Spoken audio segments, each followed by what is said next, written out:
limited information about your care or even about your finances.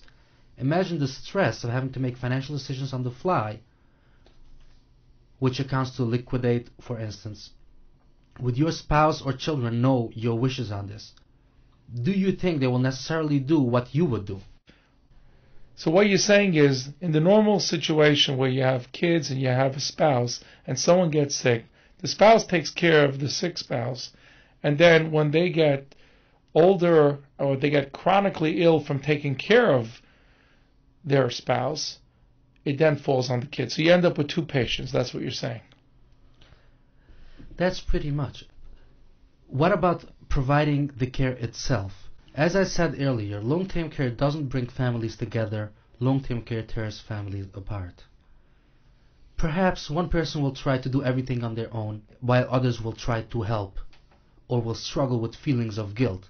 It's easy to see how this can lead to family conflicts or even depression. Add to that the huge financial impact. Even if you have enough savings or income to pay for your own care, and even if your caregiver knows which funds to use, if long-term care has not been factored into your retirement plan, there can be very substantial effects to your income, retirement savings, and to your estate.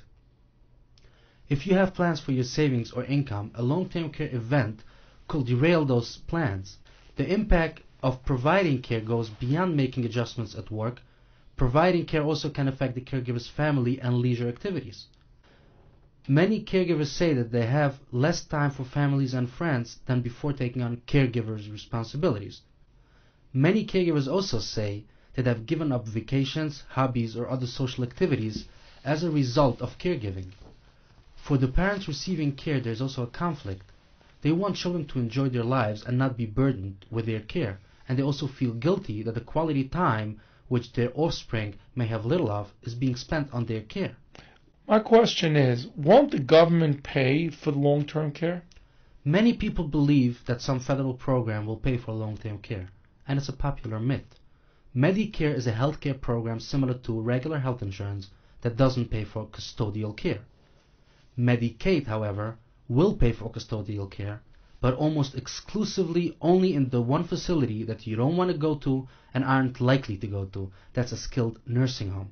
I also tell people that Medicaid is not free. If you have low-cost based assets or qualified funds, getting rid of that money to qualify for Medicaid could cause serious tax issues, and everybody should discuss that with their accountant or tax advisor. But the very important thing to know about Medicaid is that people must pay for care out of pocket until they spend down their assets enough to become eligible. And then there are people who believe that they have enough money to pay for care. And I can tell you from my own experience that once they have an illness, they can never have enough money. If I need care, my lifestyle will change. Won't my savings and income cover the cost of care? The answer is pretty simple. The day you got married, it's not your lifestyle anymore. That vacation home, for example, is not just for you, it's for your family. And then there's another issue of continuous commitments in retirement.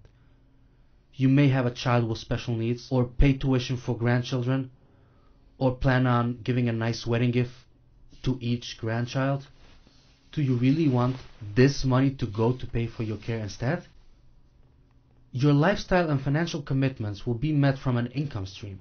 Can you ensure yourself, should you ever need care over a period of years, that the income stream will be sufficient to support lifestyle, financial commitments, and pay for care at the same time? Who should plan for long-term care? Planning is for everybody. Planning is for children, and it gives them the tools to have a discussion with their parents about what the consequences of not having a plan will have, not only on the parents, but on the children.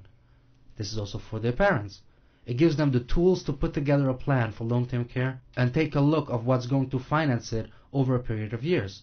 And then there's people without children. They also need to understand that without a plan of care, there could be devastating consequences to their lifestyle. Long-term care is very important in second marriages. The assets may be held separately right now, but what happens if one spouse needs care over a period of years and then the healthy spouse has to use his or her money? What are the consequences to the children? So how do you go about starting to plan for long-term care? Establishing a plan is the first step. you will have the confidence knowing that if you ever do need long-term care, your care will be provided in the most appropriate setting. In most cases, it will be in the community and without devastating the physical and emotional well-being of your caregivers. By having a plan for long-term care, you can help ensure that your retirement portfolio and stream of income will be executed as intended, paying for retirement lifestyle and making sure that the financial commitments are kept. Is there a reason why this is time sensitive, why a person needs to set up long-term care now? We have a saying in the business, better to insure 10 years too early than one day too late. If you wait too long, your health could change, therefore locking you out, or prices may be higher than today. If you decide that long-term care insurance is the strategy for your plan and you have to buy insurance, then it's important to act now. In fact, a highly rated and well-known insurance company is going to discontinue their existing and well-priced New York product at the end of June. The new product will be substantially more expensive than the one that's available now. So in other words, you have an opportunity now to get better pricing. That is correct. And as they say, you must strike while the iron is hot. If someone wanted to get a hold of you to learn more about this, what should they do? I encourage you all to call me. And as a matter of fact, if anything what I said makes sense to you, you could call me at 917-470-3650, and I will be glad to help you write a plan to fund your long-term care needs. Could you give the phone number one more time, please? Sure. 917-470-3650. It's very important for my radio listeners to understand that we have a lot of people who are older. And you can do something now to make sure that your kids end up b'shalom one with the other, not fighting and having difficult problems when it comes to taking care of elderly people. And you want shalom between your family, with your children. This is a way you can ensure it. And I very much encourage this particular product. Mr. Grunfeld, if you could give your phone number one more time. 917-470-3650. Once again, 917-470-3650. Thank you so much for coming on the program. We hope to see you back very soon. Sure, my pleasure.